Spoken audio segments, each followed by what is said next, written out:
অর্থাৎ মন্ত্রীর বাড়ি থেকে 41 লক্ষ টাকা উদ্ধার হচ্ছে। আজকে আপনারা জানেন একের পর এক কেন্দ্রীয় এজেন্সির অভিযান, তল্লাশি, কখনো আয়কর দপ্তর, কখনো ইডি, কখনো সিবিআই।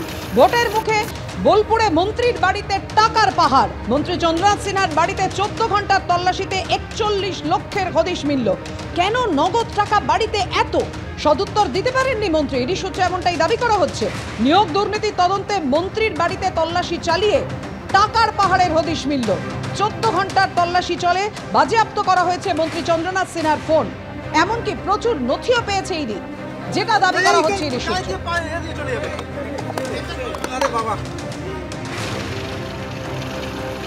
41 লক্ষ টাকা এবং বিভিন্ন নথি পাওয়া গেছে। সন্দেহ করা যায় এর সঙ্গে তিনি যুক্ত আছেন, মন্ত্রিসভার সদস্য।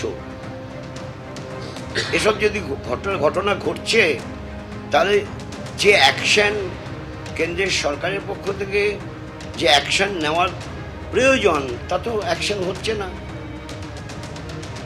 যে ডবল স্ট্যান্ডার্ড কখনোই থাকা উচিত না, কিন্তু ডবল স্ট্যান্ডার্ড থাকবে আমরা জানি।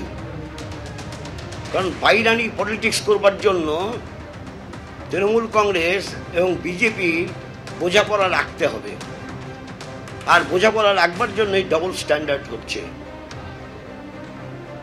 আমরা এ ধরনের কেন্দ্রের বিজেপি সরকারের নীতির আমরা তীব্র প্রতিবাদ করি। দেখুন, নির্বাচন ঘোষণা হয়ে যাওয়ার পর, মডেল কোড অফ কন্ডাক্ট চালু হয়ে যাওয়ার পরেও সারা দেশ জুড়ে বিরোধীদের বিরুদ্ধে রাজনৈতিক ষড়যন্ত্র চলছে এবং চেষ্টা করা হচ্ছে বিরোধীদের কণ্ঠ রোধ করা, ভয় দেখানোর চেষ্টা করা হচ্ছে। এবং তারা চাইছে একে একে সমস্ত বিরোধী নেতা তারা যদি কাস্টডিতে চলে যায়, তাহলে তারা 400 পার যেটা বলছে সেটা হয়তো 500 পার হয়ে যাবে। এটা একটা রাজনৈতিক প্রতিহিংসা ছাড়া কিছু না। অর্থাৎ লোকসভা ভোটের মুখে তৎপরতা কেন্দ্রীয় এজেন্সির। গতকাল দিনভর শিক্ষায় নিয়োগ দুর্নীতির মামলায় কলকাতার 5টি জায়গা সহ বোলপুরেও মন্ত্রী চন্দ্রনাথ সিনহার বাড়িতে পৌঁছে গেলেন ইডি আধিকারিকরা। 14 ঘন্টা ধরে তল্লাশি অভিযান, পাশাপাশি চলল জিজ্ঞাসাবাদ। আর সেই 14 ঘন্টা তল্লাশি অভিযান শেষে 41 লক্ষ টাকা নগদের হদিশ পাওয়া গিয়েছে, বাজেয়াপ্ত করা হয়েছে মন্ত্রীর ফোন, এমনটাই খবর ইডি সূত্রে।